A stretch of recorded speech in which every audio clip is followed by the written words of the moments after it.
I pozdrav ljudi, evo nas u prvom tutorialu na kanalu The Revelation Gamer. U današnjem tutorialu ću vam prikazati kako riješiti DLL problem.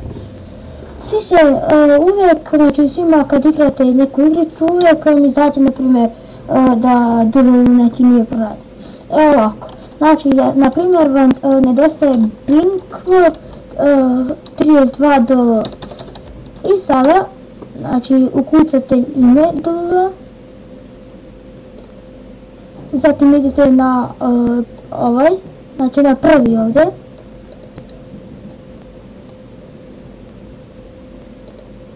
Kada ste to uradili, znači imate dve mogućnosti, download zip file ili Blinkva DLL fix.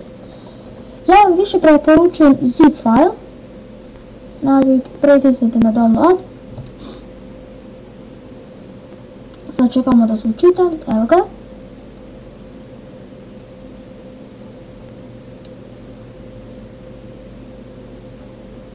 I eto. E sada, znači kada trebate samo idete ekstrakt i izaberete mjesto. Ja to neću raditi jer mi trenutno ne treba. I ljudi, to bi bilo to. Znači u prvom tutorialu, nadam se da vam se svidio tutorial, komentarišite, šerujte, lajkujte i obavezno subscribe-ujte. I vidimo se do sljedećeg tutoriala. Ćao!